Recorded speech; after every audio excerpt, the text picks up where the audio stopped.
പ്രമേഹം എന്ന് പറഞ്ഞു കഴിഞ്ഞാൽ രക്തത്തിൽ പഞ്ചസാരയുടെ അളവ് കൂടുന്ന ഒരു അവസ്ഥയാണ് പ്രമേഹം എന്ന് പറഞ്ഞാൽ.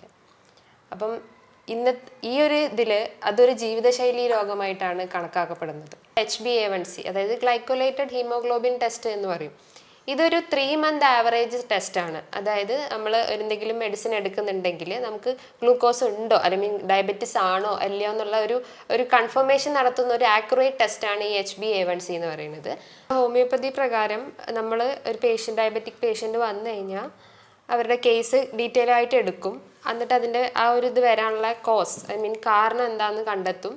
എന്നിട്ട് ഒരു ഇതിൽ അനുസരിച്ച് നമ്മൾ മെഡിസിൻ കൊടുക്കും. എന്നിട്ട് അതിന് മുന്നേ അവരെ ബ്ലഡ് ടെസ്റ്റൊക്കെ ചെയ്യിപ്പിക്കുക, അവരെ വാല്യൂസൊക്കെ ജസ്റ്റ് ഹൈ ആണോ എന്നൊക്കെ ചെക്ക് ചെയ്തിട്ട് അതിനുശേഷം അവർ കേസൊക്കെ എടുത്തതിന് ശേഷം നമ്മൾ അതിനനുസരിച്ചുള്ള ഒരു മെഡിസിൻ കൊടുക്കും.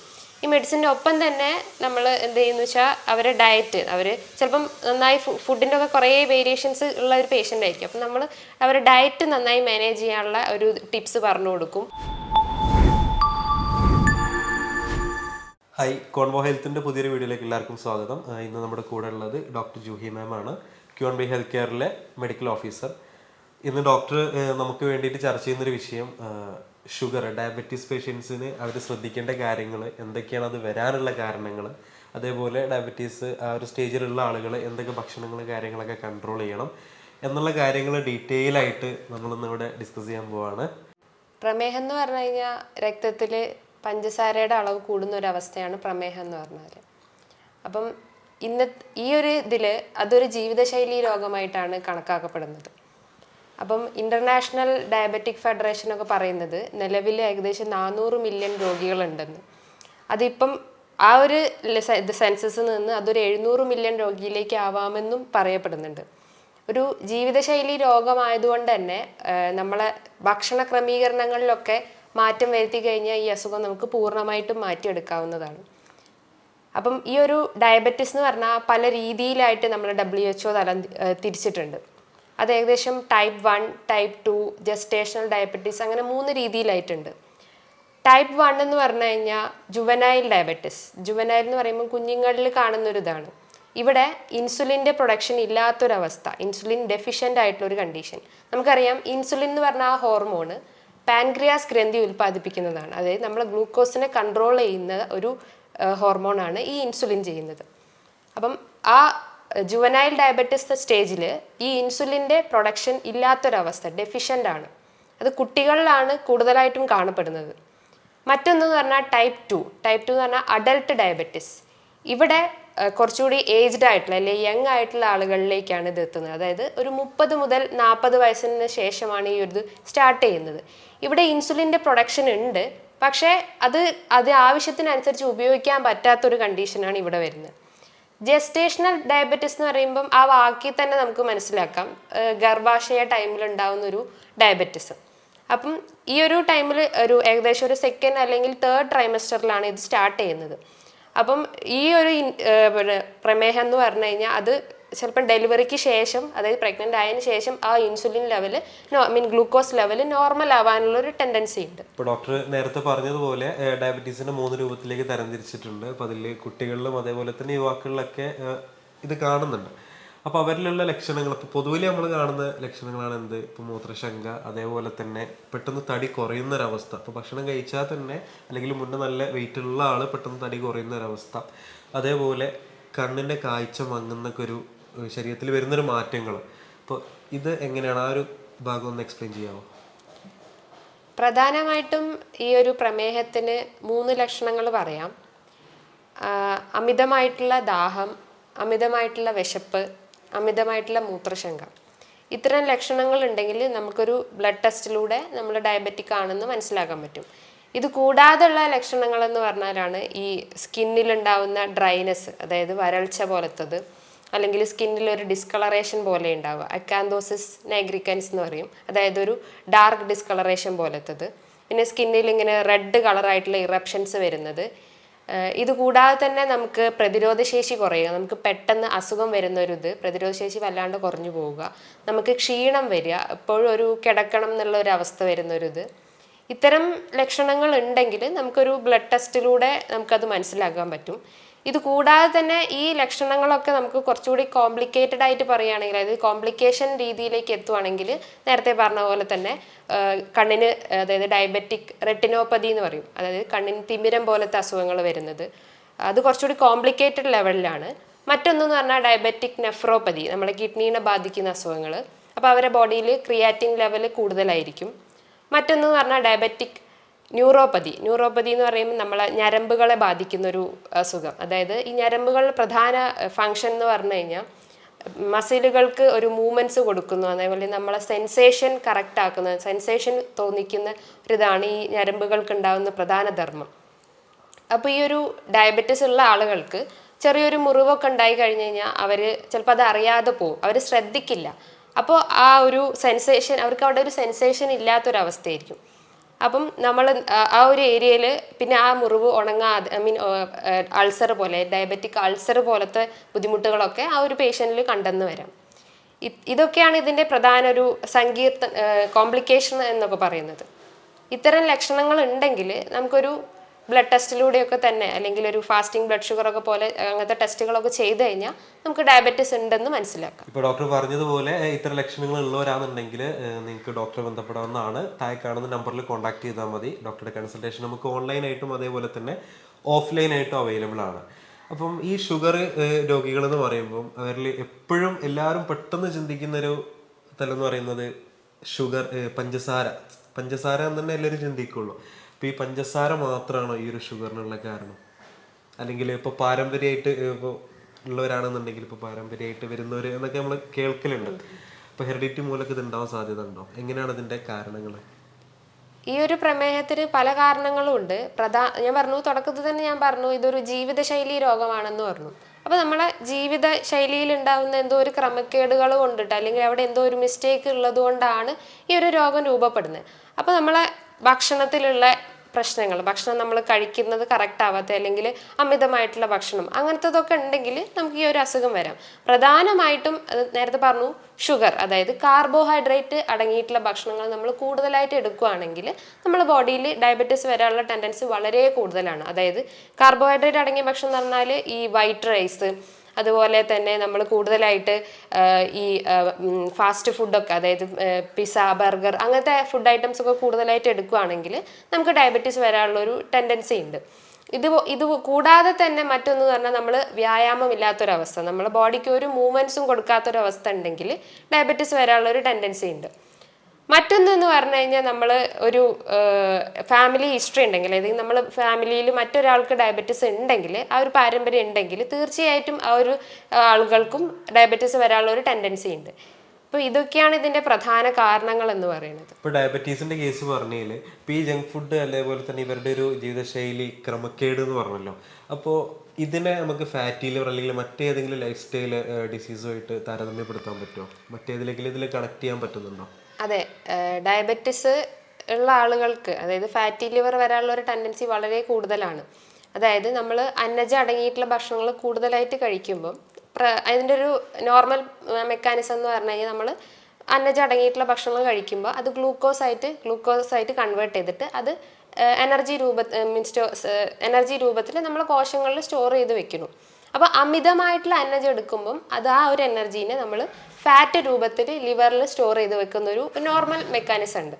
അപ്പം ഈ ഫാറ്റി ലിവർ എന്ന് പറയുമ്പം ഇവിടെ നടക്കുന്നത് വെച്ചാൽ അമിതമായിട്ടുള്ള കൊഴുപ്പ് കരളിന് ചുറ്റും അടിയുന്ന ഒരു അവസ്ഥയാണ്. ഈ ഒരു ഫാറ്റി ലിവർ തന്നെ പല ഗ്രേഡുകളായിട്ടും പറയുന്നുണ്ട്. അതായത് ഗ്രേഡ് 1, 2, 3, 4 അങ്ങനെ പല ഗ്രേഡുകളായിട്ടും ഉണ്ട്. ഗ്രേഡ് 4 എത്തുമ്പോഴാണ് അതൊരു സിറോസിസ് സ്റ്റേജിലേക്ക് ആവുക. അതായത് ലിവറിൻ്റെ പ്രവർത്തനം പൂർണ്ണമായിട്ടും നശിക്കുന്ന ഒരു അവസ്ഥയാണ് ഈ സിറോസിസ് സ്റ്റേജ്. അപ്പം തീർച്ചയായിട്ടും ഒരു ഫാറ്റി ലിവറും ഈ ഒരു ഡയബറ്റീസും നല്ല റിലേഷനുള്ള ഒരു ഇതാണ്. അപ്പം നമ്മൾ അതിനൊരു പ്രധാന കാരണം തന്നെ ഈ ഭക്ഷണ ക്രമീകരണങ്ങൾ തന്നെയാണ്. ഭക്ഷണം കൂടുതലായിട്ട് അന്നജം അടങ്ങിയിട്ടുള്ള ഭക്ഷണങ്ങൾ കൂടുതലായിട്ട് എടുക്കുമ്പോൾ ഈ ഒരു ഇത് വരാനുള്ള ടെൻഡൻസി വളരെ കൂടുതലാണ്. ഇപ്പോൾ ഷുഗർ ചെക്ക് ചെയ്യാൻ വേണ്ടിയിട്ടാണെന്നുണ്ടെങ്കിൽ ഒരുപാട് ടെസ്റ്റുകളുണ്ട്. അപ്പോൾ അതിൽ സാധാരണ ആളുകൾ ചെയ്യൽ, ഇപ്പോൾ എല്ലാവരും ചെയ്യുന്ന ടെസ്റ്റുകളാണ് രാവിലെ തന്നെ എഴുന്നേറ്റ് ഭക്ഷണം കഴിക്കുന്നതിന് മുന്നേ പോയിട്ടൊരു ടെസ്റ്റ്, അതേപോലെ തന്നെ ഫാസ്റ്റിങ്ങിന് ശേഷം എന്നുള്ള രൂപത്തിൽ അത് കണക്കാക്കിയിട്ടാണ് എന്ത് ചെയ്യുക, അവരെന്നിട്ട് അവരുടെ ഭക്ഷണം എന്ത് ചെയ്യും, രാത്രി കഴിക്കുന്നത് 3 ചപ്പാത്തി ആണെങ്കിൽ അത് 1ലേക്ക് ആക്കിയിട്ട് അങ്ങനെ ഒരു സ്വയം എടുക്കുന്ന ട്രീറ്റ്മെൻറ്റ് രീതിയാണ് ഇപ്പോൾ നാട്ടുമ്പുറത്ത് നമ്മൾ കണ്ടുവരുന്നത്. അപ്പോൾ ഇതിൽ HbA1c എന്ന് പറയുന്ന ഈ ഒരു ടെസ്റ്റ്, അപ്പോൾ ടെസ്റ്റിൻ്റെ ഭാഗങ്ങളൊക്കെ ഒന്ന് ക്ലിയർ ചെയ്യുമോ? എങ്ങനെയാണ് ആളുകൾക്ക് മനസ്സിലാവുക എന്നുള്ളത്? ഈ ഒരു പ്രമേഹത്തിന് പ്രധാനമായിട്ടും ബ്ലഡ് ടെസ്റ്റ് ആണ് അവൈലബിൾ ആയിട്ടുള്ളത്. അതിൽ ഒന്നാമതായിട്ടാണ് ഈ പറഞ്ഞിട്ടുള്ള HbA1c, അതായത് ഗ്ലൈക്കോലേറ്റഡ് ഹീമോഗ്ലോബിൻ ടെസ്റ്റ് എന്ന് പറയും. ഇതൊരു 3 month ആവറേജ് ടെസ്റ്റാണ്. അതായത് നമ്മൾ എന്തെങ്കിലും മെഡിസിൻ എടുക്കുന്നുണ്ടെങ്കിൽ നമുക്ക് ഗ്ലൂക്കോസ് ഉണ്ടോ അല്ലെങ്കിൽ ഡയബറ്റിസ് ആണോ അല്ലയോ എന്നുള്ള ഒരു കൺഫർമേഷൻ നടത്തുന്ന ഒരു ആക്യുറേറ്റ് ടെസ്റ്റാണ് ഈ HbA1c എന്ന് പറയുന്നത്. അത് ഏകദേശം ഒരു 5.6 മുതൽ 6.5 വരെയാണ് അതിൻ്റെ നോർമൽ വാല്യൂ വരുന്നത്. അതിനെക്കാട്ടും ആ ഒരു റേഞ്ചിനെക്കാട്ടും കൂടുതലായി കഴിഞ്ഞ് കഴിഞ്ഞാൽ നമ്മളൊരു ഡയബറ്റിക് സ്റ്റേജിലോട്ട് കടന്നു എന്ന് മനസ്സിലാക്കാം. മറ്റൊന്നെന്ന് പറഞ്ഞു കഴിഞ്ഞാൽ fasting blood sugar. Fasting blood sugar എന്ന് പറയുമ്പോൾ ആ ഒരു വേർഡ് തന്നെ ഉണ്ട്. നമ്മൾ ഭക്ഷണം കഴിച്ച ഏകദേശം ഒരു 8 മുതൽ 12 മണിക്കൂറിന് ശേഷം ചെയ്യുന്ന ഒരു ടെസ്റ്റാണ് ഈ ഫാസ്റ്റിംഗ് ബ്ലഡ് ഷുഗർ. ഇത് ഏകദേശം ഒരു 126 കൂടുതൽ 126 ഡെസിലിറ്ററിനെക്കാട്ടും കൂടുതലാണെങ്കിൽ അവരൊരു ഡയബറ്റിക് സ്റ്റേജിലോട്ട് കടന്നു എന്ന് മനസ്സിലാക്കാം. മറ്റൊരു ടെസ്റ്റാണ് ഗ്ലൂക്കോസ് ടോളറൻസ് ടെസ്റ്റ് എന്ന് പറയുന്നത്. ഇത് പ്രഗ്നന്റ് ലേഡീസിലാണ് കൂടുതലായിട്ടും ചെയ്യുന്ന ഒരു ടെസ്റ്റ്. ഇവിടെ എന്താ ചെയ്യുന്നത് വെച്ചാൽ ഒരു 75 ml ഓഫ് ഗ്ലൂക്കോസ് വാട്ടർ ഒരു പേഷ്യൻറ്റിൽ കൊടുത്തിട്ട് അവരോട് ഒരു 2 മണിക്കൂർ കഴിഞ്ഞിട്ട് ടെസ്റ്റ് ചെയ്യാൻ ബ്ലഡ് ടെസ്റ്റ് ചെയ്യുകയാണെങ്കിൽ അവരുടെ വാല്യൂ ഏകദേശം ഒരു 140നേക്കാട്ടും എബവ് ആണെങ്കിൽ അവർ ഡയബറ്റിക് ആണെന്ന് മനസ്സിലാക്കാം. ഇത്തരം ടെസ്റ്റുകളിലൂടെ നമുക്ക് നമ്മളെ ബ്ലഡ് ഗ്ലൂക്കോസ് ലെവൽ ഉണ്ടോ ഇല്ലയോ എന്നൊക്കെ നമുക്ക് മനസ്സിലാക്കാൻ സാധിക്കുന്നതാണ്. ഡോക്ടർ മുന്നേ പറഞ്ഞിട്ടുള്ള ടെസ്റ്റുകൾ ഏതെങ്കിലും നിങ്ങളുടെ കയ്യിലുണ്ട് എന്നുണ്ടെങ്കിൽ, ഇപ്പോൾ റീസെൻ്റ്ലി എടുത്തിട്ടുള്ളതാണെങ്കിൽ താഴെ കാണുന്ന നമ്പറിൽ അയച്ചാൽ മതി. ഡോക്ടർ അത് നോക്കിയിട്ട് ബാക്കി കാര്യങ്ങൾ നിങ്ങൾക്ക് പറഞ്ഞു തരും. ഡോക്ടറുടെ കൺസൾട്ടേഷൻ ഓൺലൈനായിട്ടും ഓഫ്ലൈനായിട്ടും നമുക്ക് അവൈലബിൾ ആണ്. അതേപോലെ ഇപ്പോൾ ലൈഫ് സ്റ്റൈൽ ഡിസീസിൽ ആണല്ലോ ഇപ്പോൾ ഡയബറ്റീസ് ഉള്ളത്. അപ്പോൾ ഇതിൽ തന്നെ നമ്മുടെ ജീവിതശൈലിയിൽ ഭക്ഷണത്തിൽ കൊണ്ടുവരേണ്ട ക്രമീകരണങ്ങൾ, എന്തൊക്കെ മാറ്റങ്ങളാണ് നമ്മൾ ആ ഒരു ഡയറ്റ് ആ ഒരു ഭാഗം എങ്ങനെയാണ്? പ്രധാനമായിട്ടും ഇതിന് എക്സസൈസും ഡയറ്റും, ഈ ഒരു സാധനം നമ്മളെ ഒരു ജീവിതത്തിൽ മെയിൻറ്റെയിൻ ചെയ്താൽ തന്നെ നമുക്ക് ഈ ഒരു പ്രമേഹം പൂർണ്ണമായും മാറ്റിയെടുക്കാവുന്നതാണ്. അപ്പം പ്രധാനമായിട്ടും എക്സസൈസ് എന്ന് പറയുമ്പോൾ നമുക്ക് ബോഡി മൂവ്മെൻറ്റ്സ് കൊടുക്കുക. എക്സസൈസ് എന്ന് പറയുമ്പോൾ ഒന്നാമതായിട്ട് നമുക്ക് എയറോബിക് എക്സസൈസ് എന്ന് പറയും. അതായത് ജമ്പിങ്, വാക്കിംഗ്, റണ്ണിങ് അതൊക്കെ ചെയ്യുകയാണെങ്കിൽ ഈ ഒരു പ്രമേഹത്തിന് നമുക്ക് കൺട്രോൾ ചെയ്യാൻ പറ്റും. അത് ഏകദേശം ഒരു 35 മുതൽ 45 മിനിറ്റ് വരെ ഒരു വീക്കിലി ഒരു 5 days എങ്കിലും നമ്മൾ കഴിവതും ചെയ്യാൻ ശ്രമിക്കുക. എന്ന് വെച്ചാൽ അതുകൊണ്ട് ഉദ്ദേശിക്കുന്നത് വെച്ചാൽ നമ്മുടെ ബോഡി അത്രയും ബേൺ ഔട്ട് ആവുക, എന്ന് വെച്ചാൽ ഹീറ്റ് ആവുക, ഐ മീൻ കൂടുതൽ വേർപ്പ് പുറത്താക്കുക എന്നുള്ള ഒരു ഇതാണ് അതുകൊണ്ട് ഉദ്ദേശിക്കുന്നത്. മറ്റൊന്നെന്ന് പറഞ്ഞാൽ വെയിറ്റ് ബെയറിങ് എക്സസൈസ്. നമ്മൾ ഭാരപ്പെട്ട എന്തെങ്കിലും വെയിറ്റ് എടുത്തിട്ട് നമ്മളെ ബോഡീനെ അത്രയും ഹീറ്റ് ആക്കുക. അപ്പോൾ നമ്മളെ ശരീരത്തിൽ അധികമായി ഉള്ള ഈ ഫാറ്റൊക്കെ ബേൺ ഔട്ട് ആയി പോവുകയും നമ്മൾ കുറച്ചുകൂടി ഹെൽത്തി ആവും. മറ്റൊന്നെന്ന് പറഞ്ഞു കഴിഞ്ഞാൽ നമ്മളെ, അതായത് ഈ വെയിറ്റ് ബെയറിങ് എക്സസൈസ് ചെയ്യുമ്പോൾ ഒന്ന് ശ്രദ്ധിക്കേണ്ട ഒരു കാര്യം എന്ന് വെച്ച് കഴിഞ്ഞാൽ നമുക്ക് എന്തെങ്കിലും നടുവേദനയോ അല്ലെങ്കിൽ ഡിസ്ക് കംപ്ലയിൻസ് ഒക്കെ ഉണ്ടെങ്കിൽ അവർ കഴിവതും അതൊന്ന് ചെയ്യുമ്പോൾ ഒന്ന് ശ്രദ്ധിച്ച് ചെയ്യേണ്ട ഒരു കാര്യമാണ്. മറ്റൊന്നെന്ന് പറഞ്ഞാൽ നമ്മളെ ഡയറ്റ്, രണ്ടാമതായിട്ട് പറയുന്നതാണ് ഡയറ്റ്. ഡയറ്റ് എന്ന് പറയുമ്പം ഹൈ കാർബോഹൈഡ്രേറ്റ് അടങ്ങിയിട്ടുള്ള ഭക്ഷണങ്ങളും അല്ലെങ്കിൽ മറ്റ് ഷുഗർ അടങ്ങിയിട്ടുള്ള ഭക്ഷണങ്ങളൊക്കെ കഴിച്ചു കഴിഞ്ഞാലാണ് ഈ ഒരു ഡയബറ്റിസ് വരുന്നത് എന്ന് പറഞ്ഞു. അപ്പം നമ്മൾ ഈ ഒരു ഭക്ഷണം കഴിക്കുമ്പം ഈ ഒരു എക്സസൈസും ഈ ഒരു ഡയറ്റും മെയിൻറ്റെയിൻ ചെയ്യുക. അതായത് ഭക്ഷണം കഴിക്കുമ്പം നമ്മൾ കഴിവതും ഒരു ചവച്ചരച്ച് കഴിക്കുന്നത്, മീൻ കറക്റ്റ് ഇതിൽ ടൈമിങ്ങിൽ ഭക്ഷണം കഴിക്കാൻ ശ്രമിക്കുക. പിന്നെ ഭക്ഷണം കഴിക്കുമ്പം തന്നെ നമ്മൾ വെള്ളം കുടിക്കുകയോ അങ്ങനെ എന്തെങ്കിലും ആക്ടിവിറ്റീസിൽ ഇൻവോൾവ് ചെയ്ത് അത് ആ ഫുഡ് കഴിയുമ്പോൾ നമ്മൾ കഴിവതും കോൺസെൻട്രേറ്റ് ചെയ്ത് കഴിക്കുക. പക്ഷേ ഭക്ഷണത്തിൽ കൂടുതലായിട്ടും വെജിറ്റബിൾസും അല്ലെങ്കിൽ ഫ്രൂട്ട്സ്, നമ്മളൊരു ഡയറ്റ് ചാർട്ട് നോക്കുമ്പോൾ, ഒരു പ്ലേറ്റ് നോക്കുമ്പോൾ നമ്മൾ അതിനെ 4 ആക്കി ഡിവൈഡ് ചെയ്യുക. അതായത് അതിനെ കുറച്ച് കാർബോഹൈഡ്രേറ്റ്, കുറച്ച് ഫാറ്റ്, കുറച്ച് പ്രോട്ടീൻസ്, അങ്ങനെ ഒരു രീതിയിൽ ഒരു ബാലൻസ്ഡ് ഡയറ്റ് ഈ ഒരു ഇതിന് മെയിൻറ്റെയിൻ ചെയ്യാം. പിന്നെ നമ്മൾ ഈ വൈറ്റ് റൈസ് ഉപയോഗിക്കുകയാണെങ്കിൽ അത് കഴിവതും ഒഴിവാക്കാൻ ശ്രമിക്കുക. അതൊക്കെ നമ്മളെ ബോഡിയിൽ കൂടുതലായിട്ടും ബ്ലഡ് ഗ്ലൂക്കോസ് ലെവൽ കൂട്ടാൻ ശ്രമിക്കും. അപ്പോൾ അരി ഭക്ഷണം എടുക്കുകയാണെങ്കിൽ നമ്മൾ ഞവര അല്ലെങ്കിൽ മട്ടയരി അല്ലെങ്കിൽ റാഗി ഇങ്ങനത്തെ ഐറ്റംസ് ഒക്കെ ഉണ്ടെങ്കിൽ അത് കൂടുതലായിട്ടും നമ്മൾ ലൈഫിൽ ഉൾപ്പെടുത്താൻ ശ്രമിക്കുക. അതുകൊണ്ട് നമുക്ക് എന്തെങ്കിലും ഈ ഉപ്പുമാവോ അല്ലെങ്കിൽ ദോശയോ അങ്ങനത്തെ ഐറ്റംസ് ഉണ്ടെങ്കിൽ അത് കൂടുതലായിട്ടും നമ്മളെ ഡയറ്റിൽ ഉൾപ്പെടുത്താം. ഇപ്പോൾ ശരീരത്തിന് ആവശ്യമായിട്ടുള്ള വൈറ്റമിൻസ് അത് നമുക്ക് പ്രധാനമായിട്ട് കിട്ടുന്നത് ഫ്രൂട്ട്സുകളിൽ നിന്നാണ് അല്ലേ? അപ്പോൾ ഷുഗർ പേഷ്യൻസിന് ഫ്രൂട്ട്സ് ഇപ്പോൾ ഈ ഒരു വൈറ്റമിൻ സി കിട്ടണം എന്നുള്ള ഉദ്ദേശത്തോട് കഴിക്കുകയാണെന്നുണ്ടെങ്കിൽ അവർക്ക് കഴിക്കാൻ പറ്റുന്ന ഫ്രൂട്ട്സുകൾ, ഇപ്പോൾ മധുരം ഉണ്ടാവില്ല ഫ്രൂട്ട്സിലാണെങ്കിലും, അപ്പോൾ അവർക്കുള്ള ഒരു കൺസേൺ ആയിരിക്കും ഇത് ഷുഗറിൻ്റെ അളവ് കൂട്ടുമോ എന്നുള്ളത്. അപ്പം കഴിക്കാൻ പറ്റുന്ന ഫ്രൂട്ട്സ് അതെങ്ങനെയാണ്? ഫ്രൂട്ട്സ് എന്ന് നോക്കുമ്പോൾ നമ്മൾ ആദ്യമായിട്ട് നോക്കേണ്ടത് ഈ ഗ്ലൈസീമിക് ഇൻഡെക്സ് എന്താണെന്ന് നോക്കാം. ഗ്ലൈസീമിക് ഇൻഡെക്സ് എന്ന് പറഞ്ഞാൽ ഒരു ഐറ്റം അല്ലെങ്കിൽ ഒരു ഫുഡ് ഐറ്റം അത് കഴിച്ചു കഴിഞ്ഞാൽ ഒരു ബോഡിയിൽ ഗ്ലൂക്കോസ് കൂടുന്നുണ്ടോ, ഗ്ലൂക്കോസ് ടെൻഡൻസി ഉണ്ടോ എന്നതാണ് ഈ ഗ്ലൈസീമിക് ഇൻഡെക്സ് എന്ന് ഉദ്ദേശിക്കുന്നത്. അപ്പം ഈ ഗ്ലൈസെമിക് ഇൻഡെക്സ് കുറഞ്ഞ ഭക്ഷണങ്ങൾ കഴിവതും ഉൾപ്പെടുത്താൻ ശ്രമിക്കുക. അതായത് ഫ്രൂട്ട്സിൽ വരുവാണെങ്കിൽ ഈ ഗ്രേപ്സ്, ഓറഞ്ചസ്, ബെറീസ്, അല്ലെങ്കിൽ സ്വീറ്റ് പൊട്ടാറ്റോ. ചിലർ ചോദിക്കും സ്വീറ്റ് പൊട്ടാറ്റോ കഴിച്ചു കഴിഞ്ഞാൽ ഷുഗർ കൂടുമോ, അത് അമിതമായിട്ടുള്ള ഷുഗർ ടെൻഡൻസി ഉണ്ടാക്കും, അങ്ങനെ പല ഡൗട്ടുകളും ഉണ്ടാവും. സ്വീറ്റ് പൊട്ടാറ്റോ ഒരു ലോ ഗ്ലൈസെമിക് ഇൻഡെക്സ് ഉള്ളതായതുകൊണ്ട് നമുക്ക് ആ ഭക്ഷണത്തിൽ ഉൾപ്പെടുത്താവുന്നതാണ്. മറ്റൊന്നെന്ന് പറഞ്ഞു കഴിഞ്ഞാൽ ഈ ഗ്ലൈസെമിക് ഇൻഡെക്സ് കൂടിയിട്ടുള്ള ഭക്ഷണങ്ങൾ ഉണ്ടെങ്കിൽ അത് കഴിവതും ഒഴിവാക്കാൻ ശ്രമിക്കുക. അതായത് വാട്ടർമെലൺ പോലത്തെ ഭക്ഷണങ്ങൾ ഉണ്ടെങ്കിൽ അത് ആ ഒരു ഫ്രൂട്ട് ഉണ്ടെങ്കിൽ അത് കഴിവതും ഒഴിവാക്കിയിട്ട് കൊണ്ടുവരാൻ ശ്രമിക്കുക. ഇപ്പം ഡയബറ്റീസ് പേഷ്യൻസിനാണെന്നുണ്ടെങ്കിൽ ഇപ്പം നിങ്ങൾ ക്ലിനിക്കിൽ കൊടുക്കുന്ന ട്രീറ്റ്മെൻറ്റ് രീതി ഇപ്പോൾ മെഡിക്കേഷൻസ് മാത്രമാണ്. ഇപ്പോൾ ഒരുപാട് കാലം ഷുഗർ ഉള്ള ആളുകളാണെങ്കിൽ ഒരുപാട് കാലത്തേക്ക് നമ്മളത് മെഡിസിൻസിൻ്റെ മുകളിൽ തന്നെ നിർത്തുവാണോ, അല്ലെങ്കിൽ വേറെ എന്തെങ്കിലും പൂർണ്ണമായിട്ട് മാറ്റിയെടുക്കുന്ന ചികിത്സാ രീതി എന്തെങ്കിലും ഉണ്ടോ? നമ്മുടെ ഹോമിയോപ്പതി പ്രകാരം നമ്മൾ ഒരു ഡയബറ്റിക് പേഷ്യൻ്റ് വന്നു കഴിഞ്ഞാൽ അവരുടെ കേസ് ഡീറ്റെയിൽ ആയിട്ട് എടുക്കും. എന്നിട്ട് അതിൻ്റെ ആ ഒരു ഇത് വരാനുള്ള കാരണം എന്താണെന്ന് കണ്ടെത്തും. എന്നിട്ട് ഒരു ഇതിൽ അനുസരിച്ച് നമ്മൾ മെഡിസിൻ കൊടുക്കും. എന്നിട്ട് അവർ അതിന് മുന്നേ അവരെ ബ്ലഡ് ടെസ്റ്റൊക്കെ ചെയ്യിപ്പിക്കും. അവരെ വാല്യൂസൊക്കെ ജസ്റ്റ് ഹൈ ആണോ എന്നൊക്കെ ചെക്ക് ചെയ്തിട്ട് അതിനുശേഷം അവർ കേസൊക്കെ എടുത്തതിന് ശേഷം നമ്മൾ അതിനനുസരിച്ചുള്ള ഒരു മെഡിസിൻ കൊടുക്കും. ഈ മെഡിസിൻ്റെ ഒപ്പം തന്നെ നമ്മൾ എന്ത് ചെയ്യുന്നു വെച്ചാൽ അവരെ ഡയറ്റ്, അവർ ചിലപ്പം നന്നായി ഫുഡിൻ്റെ ഒക്കെ കുറേ വേരിയേഷൻസ് ഉള്ള ഒരു പേഷ്യൻ്റ് ആയിരിക്കും. അപ്പം നമ്മൾ അവരുടെ ഡയറ്റ് നന്നായി മാനേജ് ചെയ്യാനുള്ള ഒരു ടിപ്സ് പറഞ്ഞു കൊടുക്കും. പിന്നെ കൂടുതലായിട്ട് എക്സസൈസൊക്കെ ഇൻവോൾവ് ചെയ്യാൻ ശ്രമിക്കും. ഡോക്ടർ ഈ പറഞ്ഞ കാര്യങ്ങളൊക്കെ നമ്മൾ ലൈഫ് സ്റ്റൈലിൽ കൊണ്ടുവരാൻ ശ്രമിക്കുക. അതേപോലെ തന്നെ പുതിയ അഡ്വൈസുകൾ കാര്യങ്ങൾ എന്തെങ്കിലും ഇപ്പോൾ കൊണ്ടുപോകുന്ന നിലവിൽ നിങ്ങൾ ചെയ്യുന്ന ഡയറ്റിൽ എന്തെങ്കിലും മാറ്റം വരുത്തുക, അല്ലെങ്കിൽ വേറെ ഏതെങ്കിലും രീതിയിൽ മെഡിക്കേഷൻസിൻ്റെ ആവശ്യം അങ്ങനെ എന്തെങ്കിലും വരികയാണെന്നുണ്ടെങ്കിൽ നിങ്ങൾക്ക് താഴെ കാണുന്ന നമ്പറിൽ ഡോക്ടറെ കോൺടാക്ട് ചെയ്യാവുന്നതാണ്. ഓൺലൈനായിട്ടും ഓഫ്ലൈനായിട്ടും ഡോക്ടറുടെ കൺസൾട്ടേഷൻ നിങ്ങൾക്ക് അവൈലബിൾ ആയിരിക്കും. അതേപോലെ ഷുഗർ പേഷ്യൻ്റ് നിലവിൽ ഒരു ഹൈ ലെവലിലൊക്കെ നിൽക്കുന്ന ആളാണെന്നുണ്ടെങ്കിൽ മെഡിക്കേഷൻസ് മാത്രമാണോ, അല്ലെങ്കിൽ മെഡിക്കേഷൻസ് ഇല്ലാതെ തന്നെ നമുക്കിത് മാറ്റാൻ പറ്റുമോ? ആ ഒരു ഏരിയ ഒന്ന് ക്ലിയർ ചെയ്യുമോ? നമ്മുടെ ഹോമിയോപ്പതി പ്രകാരം നമ്മളൊരു പേഷ്യൻ്റ് വന്നു കഴിഞ്ഞാൽ അവർ ഡീറ്റെയിൽ ആയിട്ടുള്ള ഒരു കേസ് എടുക്കും.